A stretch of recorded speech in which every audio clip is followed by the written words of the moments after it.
Salve a tutti, sono Almarok e benvenuti in un nuovo video. Oggi siamo qui per fare un'intervista a Mike Exeter, musicista, produttore discografico, vincitore di un Grammy, famoso per aver lavorato con band come i Black Sabbath e Judas Priest, con Ronnie James Dio e per aver lavorato anche con i Cradle Filth negli album Dusk and Daring Brains e Cruelty and the Beast. Prima di iniziare lo ringrazio per la sua disponibilità, per aver accettato di essere qui oggi, vi lascio l'intervista e vi auguro buona visione. Nice to meet you, thank you for staying today. You too. My pleasure. Thank you for inviting me. Why you started to do music and why you started to do with metal music. Tell me about the beginning of your career as a musician and as a producer, of course. My beginnings were back in the middle of the 80s, when I was playing keyboards and enjoying music. And I decided I wanted to be involved in making music, and keyboards was very difficult to be part of bands towards the end of the 80s. So I started looking into the idea of making records, and I was technically very interested in the production process, what went into making records. So I went and did a degree over in a place called Full Sail in Florida. And as soon as I finished that, I knew I'd made the right career choice. So I just I took every opportunity I could to get involved in making records. And eventually my visa ran out, so I moved back to the UK. And when I left for the States, I was living near Birmingham in the UK. And when I came back, I had one last attempt to find a studio in Birmingham, and it figured out for me.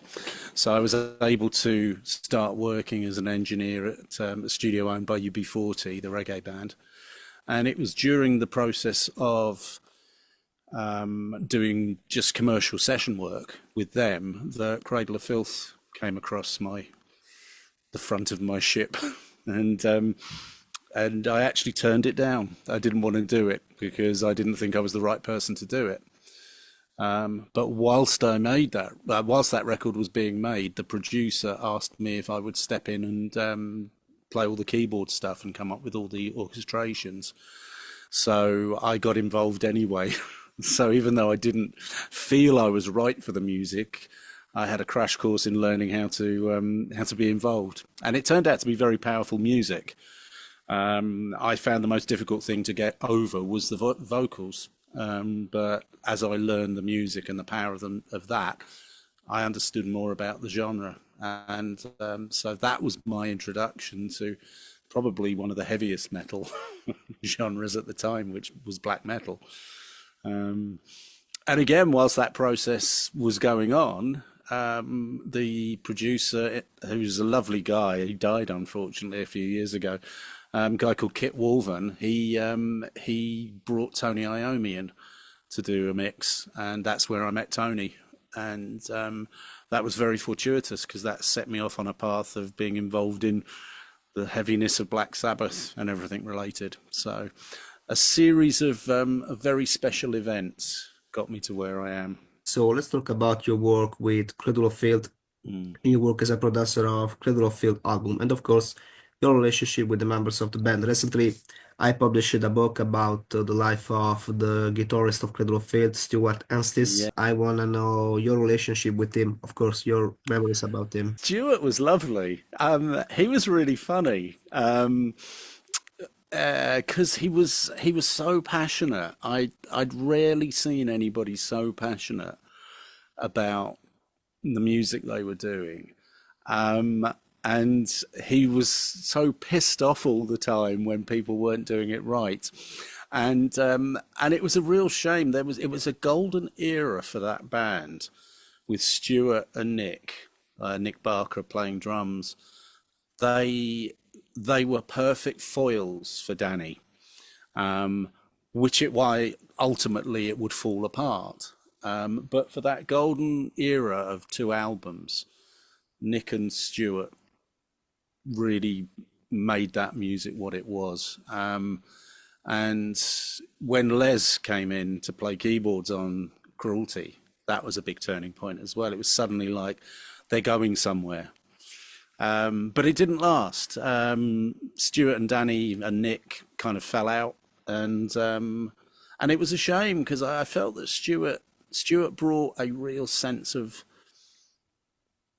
proper writing to it. He cared deeply about writing great songs.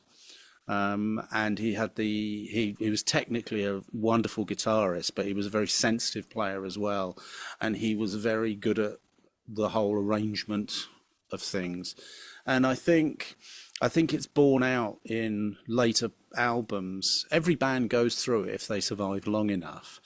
What made them what they were to get to the point of being signed to Sony and getting the huge deal went away when they left. It became something they could never get back, and it's difficult. Some of the bands I loved growing up, Pink Floyd, Genesis, they changed over the years. And although I was a fan of most of the things they did, there are certain eras that I think were absolutely correct for that band at the time. And it's always down to all of the members that make it up, because they were a very creative band, Cradle of Filth. Danny was incredible as well. He knew what that band needed to be, but more from a front person, the storytelling and the everything about the imagery. Whereas I felt that Stuart and Nick pulled it together musically. What is the best album you're producer of the band? I did 3 projects. I did Dusk, Cruelty, and the EP that came after it. It was like a 4-song EP. They were all different and all very great in different ways. I enjoyed Dusk because it had a much more orchestral and a smooth sound to it. It was a very big sounding album. Cruelty was a little bit like a response to that. It was them going kind of into a heavier, more buzzsawy, I don't know. There was a lot of nastiness to it, I thought, in terms of the sounds. A great concept as well. The whole sort of Bathory aria, all of the Countess Dracula stuff. But I thought Dusk was an easier listen for me. It was very well produced. And then the EP, which I can't think of the name of it, it had like the Cathedral track on it and stuff. That was fun as well, because we went residential while we did that. So I was holed up in a residential studio with the guys, and it was fun doing it. So every album, every project that you do tends to have memories. I don't think any of them are really better than any others. Although I still think possibly my favourite project that I've done ever was the one with Dio, because that was just an amazing project to do. So that will always live deep in my heart. But everything else is just, they're all good. Now let's talk about your work with other legend of heavy metal. So your work with Evan Inell, with Ronnie James Dio, and let's talk about your work with him and your memories about the great Ronnie James Dio. During the aftermath of doing a solo album with Tony Iommi, their band Black Sabbath were doing a few Ozfests and tours across America with Ozzy. And then I remember there was talk in the studio of there being a new best of coming out, and it would have been focusing on Heaven and Hell, Dehumanizer and Mob Rules. And the record label had asked if there were any leftover tracks from those sessions, because they, if they're going to repackage something, they want you to, they want to know if there's any bonus material. And the band had nothing. And in the conversations that opened up, I knew that Geezer, who I hadn't met at this point, had been talking to Ronnie, and they were like, we should talk about this release. And Tony and Ronnie finally got to meet up again, and they agreed to try writing a song or two in the studio. So the first I really heard about it would have been in 2006, when Tony said very nonchalantly, "Oh, Ronnie's coming in next week to do some writing," and I was just like, "Well, Ronnie who?" And he went, Dio, and I was like, "Oh, okay." And Ronnie turned up, and the entire afternoon was spent laughing and joking and them reminiscing. And I remember towards the end of it, Ronnie just looked at me and he said, "I guess we should write a song then." And it was that easy. He was so welcoming. He really did put people at ease. And all I remember was that from 2006 to the end of 2008, when we did a lot of our work on the Dio years and then the Devil You Know, that was such a fun, enjoyable, magical time, because it was the legends together. It was probably the greatest voice in rock, most musical out of all of them. He was a real poet, Ronnie. Together with the darkness of Black Sabbath, it was just this beautiful counterpoint, and it really was. It was a total life changer for me, because I was part of something where I saw these people just starting to kind of push each other harder and harder with their songwriting, and to be part of that, watching that whole thing grow into the monster album that The Devil You Know was incredible. And to be part of it and capturing those sounds. And I came out of that really changed, and Ronnie was an amazing friend to me. We used to sit every night watching TV and just talking about shit, because we were staying in a residential studio down in Wales. So that was brilliant. It was like a masterclass in how the greats make records.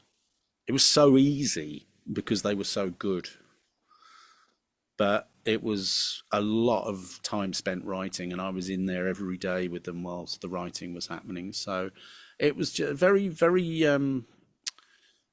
it's the kind of thing that I pinch myself knowing that I was the person that did that. There's a lot of people that would love to be doing what I did, and I just happened to be the guy. So it was wonderful. Yeah, brilliant stuff. And now let's talk about your work with Judas Priest. Well, I did 2 albums. The the previous one was Redeemer of Souls, and I did that one, and that's loved and hated in equal measures. That was a good introduction to Priest. It was the first album that Richie Faulkner was involved in. It was a strange time because I'd come off doing 13 with Sabbath. So I went from this known entity of Black Sabbath and all the guys in there to doing Priest. And it was quite a fragmented album. It wasn't everybody in the studio together. So it kind of lost its way slightly, but we're still very proud of what we did. But Firepower was wonderful because I got to work with my friend Andy Sneap. The last time we'd worked together was back in 1998 or 99, something like that. So it's great to work with him on a project and to have Tom Allen there as well. And I was talking to a friend this morning, and he said that it's an incredible thing to have had the 3 of us working on one album, because with Andy's depth of experience and knowledge, that was one thing. And then to have Tom Allen, who had done the first Black Sabbath album, and I'd done the last Black Sabbath album, and he and I had both worked on Priest before. It was like this incredibly productive set of people just helping this album become what it needed to be. And I think Firepower is probably I think it's up there in terms of a comeback kind of feel. Getting everybody really back together, working on stuff.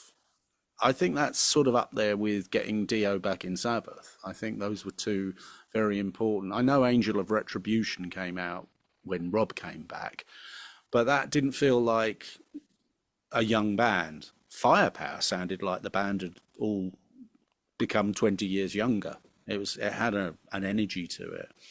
And I think that's because we were all able to share duties and keep our energy going. But that was fun too, in certain ways. But it's great. I mean, being able to be in a room, you're always learning. Being in a room with someone like Tom Allen and just seeing him make decisions. He was there when they did British Steel. He was there when Sabbath recorded their first album. It's like, just to know him as a friend is incredible. And that's the feeling you get. There's always something to learn from these people. And it was good. I found photos the other day of the press release when we all stood on the out in the garden, and this is the team that's doing the new album. And seems a long time ago. I mean, it is a long time ago. It was 2017, I think. So it's like 8 years ago. But then I look back, and the Dio album was 15 years ago. Probably longer, 17. So life moves on. But you have to keep looking back and learning from the experiences. Let's talk about your work with Black Sabbath and of course with Ozzy Osbourne. So I've worked backwards through Sabbath. I started the first project I did with Tony was with Glenn Hughes. We did an album that eventually came out after it had been bootlegged. We redid it, called the Depth Sessions. So I did some work with Tony and Glenn, and then the next thing was the Ronnie thing, and then we did some work with Ian Gillan on a project, so another singer from Sabbath, and then back in end of 2010, it was decided we should give a new Black Sabbath album a go. So we started. Tony and I write a lot together, so we'd been working on lots of material. And when Ozzy came to visit us in 2010, and the idea was, there's going to be an album, we all agreed to go out to Ozzy's place in LA for a writing session. And that turned out to be very successful. So during 2011, we started to gain momentum on writing 13. And then Tony was diagnosed with cancer. So things got delayed a bit, but all the way through that, we continued writing.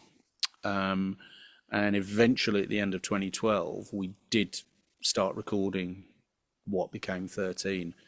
And again, it was a kind of a pinch me moment. I was in the studio with the 4 original members of Sabbath for a long time, and just 5 people sat in a room like this, writing, recording, and an amazing time. Very different to the Dio experience. The Dio one was, although it was still a lot of fun, it was more serious. Whereas seeing the original guys getting back together and laughing and joking was just a joy. It was one of those moments where you again, I thought, what the hell am I doing here? It's like there's millions who would love to be sat here recording and listening to these guys. But again, I don't take it for granted. I'd worked a long time with Tony at that point. I mean, I've known him nearly 30 years now. And so that, what was that? Yeah, I'd known him about 18, 19 years at that point, working with him. So we have a very good working method. So I was there because of that. And it was fun. I mean, who doesn't want to go to Los Angeles and record an album with Black Sabbath? It's awesome. So, and Ozzy was brilliant. He's a really lovely person. I mean, they all are, but he's got a childlike persona. He's really, really kind, and he just really cares. They all do, but he really knew that he had to do a good job on that album, because it was probably the last time they'd get an opportunity to play that kind of, write new music together and actually get it to work. So it was fun. It was a very different experience to Dio. They're all different. Working with Priest was very different. they're not the same bands. You have to approach everything differently, which is great because it teaches you how to sort of step back from the process and become more aware of what the band needs. You can't imprint your sound, whatever that might be. You can't imprint that on the band. The band have to sound like they sound. And that's a mistake a lot of people make. They think that they know how to make a record for a band, and I think generally the band know how to be themselves. They just need some help rediscovering it sometimes. Now let's talk about the moment you win your Grammy. How was important for you for your career, and what do you remember about that moment? I was having a really bad year. I had a mental breakdown in that time period, so I don't remember a lot about it. And sadly, it's quite it's an amazing honor to do that, to have it, but I don't think it does anything for your career.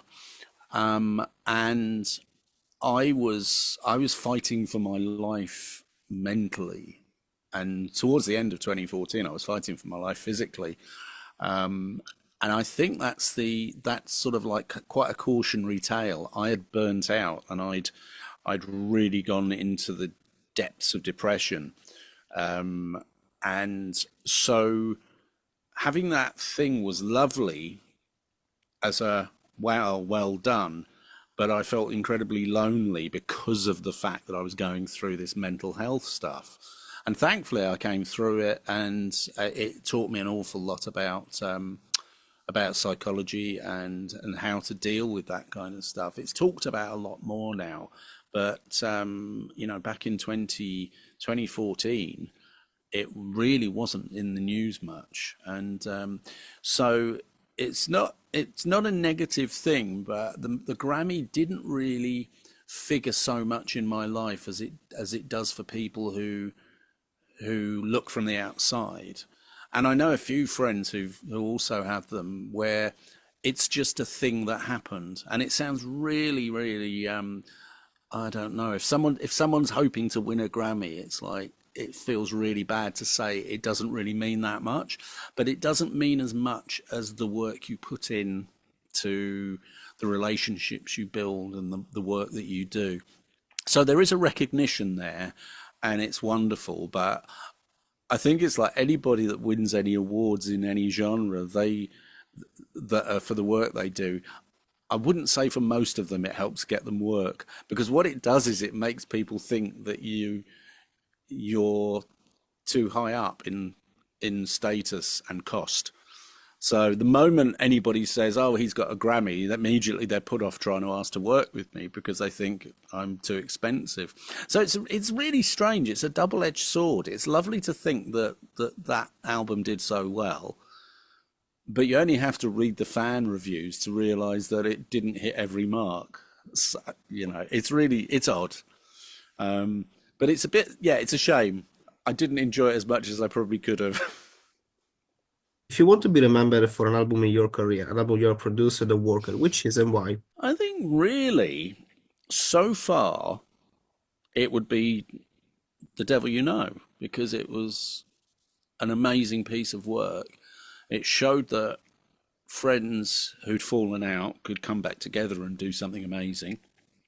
Um, and it was the last album that Dio ever did. And that's like me signing off on what he did, and to be trusted with that was amazing. There's still stuff to come, and I'm hoping some stuff that I can't talk about will be even better. Will be very different. But yeah, for the moment, Dio, because he's iconic. It's like doing an album with Freddie Mercury. To say you've done that would be incredible. So yeah, that one so far. Your music project for this 2025. I'm working. I mean, Tony and I work all the time.